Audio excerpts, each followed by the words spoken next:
شیعہ کتب کے اندر یہ بات بھی موجود ہے کہ جب نبی کریم علیہ السلام کے بعد چوتھے خلیفہ سیدنا علی المرتضیٰ کے جب 5.5 سال مکمل ہوئے اور آپ پر عبد الرحمن ابن ملجم ملعون نے جب حملہ کیا اور آپ اس کے بعد زخمی ہوئے تو آپ فوراً شہید نہیں ہوئے، کیونکہ حضرت عمر رضی اللہ تعالیٰ عنہ اور مولا کائنات ان دونوں کو زخمی حالت کے بعد کچھ ایام ملے ہیں۔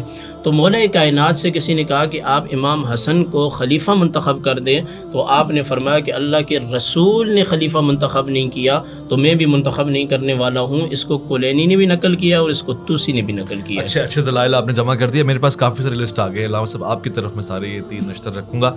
بنیادی بات جنہوں نے کی ہے پہلے وہ رکھ دیتا ہوں۔ یہ بات تو بڑی پوائنٹ کی سمجھ میں آتی ہے کہ خود حضرت علی المرتضیٰ نے امام حسن کو خلیفہ نامزد نہیں کیا اور وہی اسلوب رکھا۔ پھر وہ خط جو انہوں نے امیر شام کی طرف لکھا اس کے حوالے سے انہوں نے کہا کہ میری بیعت کرو، جیسے کہ پچھلے قبل لوگوں نے کی ہے۔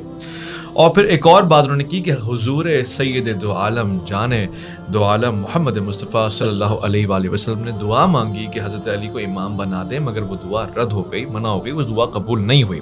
وہاں پہ حضرت ہارون کے لیے حضرت موسیٰ نے کہا وجعل لی وزیرا من اہلی ہارون اخی، وہ دعا قبول ہو گئی تھی، یہ دعا نہیں قبول ہوئی۔ اس پہ آپ کے کیا تبصرہ ہے؟ بسم اللہ الرحمن الرحیم۔ نہیں، ایسا کوئی سلسلہ نہیں ہے۔ اول جو چیزیں ہیں، دیکھیے کوئی بھی چیز آپ بیان کرتے ہیں تو اس کے ساتھ جو کراس کوسچننگ ہوتی ہے چاروں زاویوں کی طرف سے، پھر آپ کو ان کے تمام کے جوابات بھی دینے پڑتے ہیں۔ اول تو چیز یہ ہے کہ جو آپ چیز لائے ہیں، جو میں نے سوال اٹھائے ہیں کہ بھئی جو اللہ جسے بنائے گا تو اس کا انکار کرنے والے کا آخر کیا معاملہ ہے۔ میں نے یہ سوال مفتی صاحب سے کیا تھا کہ جو انکار کرتا ہے تو انہوں نے کہا کہ نہ ماننے والے کا جو ہے نا کوئی اس سے سوال نہیں ہوگا۔ ابھی آپ سوال کریں گے میں اس کا جواب دوں گا، تو یہ نہیں ہے آپ سوال کریں گے تو میں جواب دوں گا۔ کافی چیزیں جو ہے نا مثال کے طور پر باتیں ہوتی ہیں۔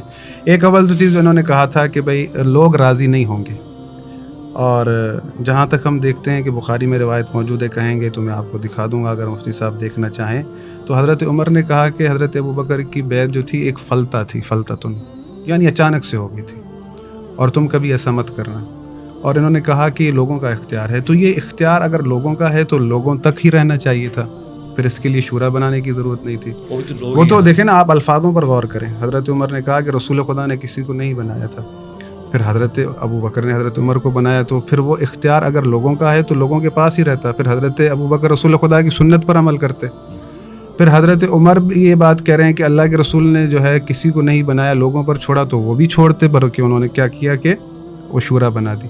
اب شورا سے جو ہے جو بنا، اور ایک پہلی خلافت جو بنی ہے، اگر تھوڑی دیر کے لیے مان لیا جائے بھی لوگوں کے اجماع سے بنی ہے، اس کے بعد کون سی خلافت بنی ہے؟ اس کے بعد پھر حضرت ابوبکر نے حضرت عمر کو بنایا۔ آیا وہ دین اسلام صحیح تھا، وہ رسول خدا کی وصیت ٹھیک تھی، رسول خدا کا عمل ٹھیک تھا، یا حضرت ابوبکر کا عمل ٹھیک تھا، یا حضرت عمر کا عمل ٹھیک تھا؟ ان دونوں صورتوں میں رسول خدا کا عمل تو چیلنج ہو گیا، اول چیز یہ۔ دوسری چیز یہ کہ لوگ راضی نہیں ہوں گے۔ اب یہاں پر کئی سوال اٹھتے ہیں۔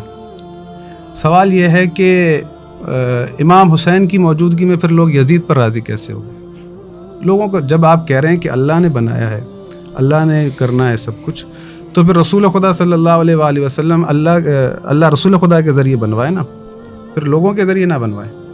تو یہاں پر جب ہم دیکھتے ہیں کہ اللہ کا نظام کوئی تغیر و تبدل والا تو نہیں ہے کہ ایک دن ایک ہوتا ہے، ایک سال میں ایک ہوتا ہے، پھر چند سالوں بعد تبدیل ہو جاتا ہے۔ اگر اللہ کہہ رہا ہے کہ میں خلیفہ بناؤں گا، میں تم میں سے خلیفہ بناؤں گا، تو پھر وہی بنائے گا، پھر یہ شورا بھی نہیں بنے گی، پھر لوگ بھی نہیں بنائیں گے۔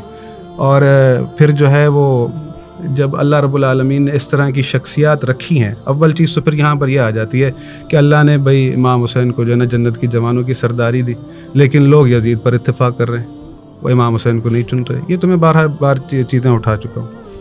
مولا علی جو ہے رسول خدا کے بعد سب سے بڑھ کر عالم ہے، اللہ پھر ان کے لیے لوگوں کے دلوں میں نہیں ڈال رہا۔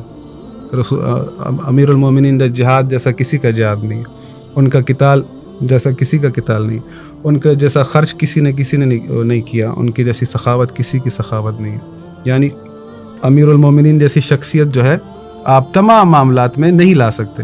پھر یہاں پر یہ تغیر و تبدل، اب وہ معاملہ ہے مثال کے طور پر جب حضرت عمر کی وفات ہوئی تو حضرت عبد الرحمن ابن بخاری میں روایت لکھی ہے کہ وہ جو ہے لوگوں سے مشورے کر رہے تھے، امیر المومنین نے باقاعدہ وہاں پر خطبات دیے ہیں وہ ساری کی ساری تفصیل اہل سنت کتابوں میں بھی شورا کی موجود ہے. بات کر رہے ہیں.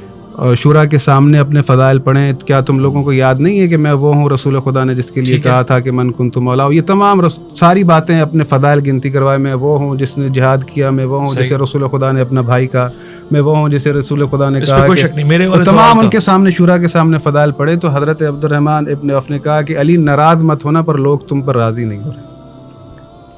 مطلب ان فضائل و کمالات کی کوئی حیثیت نہیں ہے کہ اللہ کے رسول نے مجھے یہ کہا, میں نے یہ کیا, یا جو بھی اللہ رب العالمین نے میرے لیے قرآن میں یوں فرمایا, اللہ رب العالمین نے مجھے پورے کتاب کا علم دیا.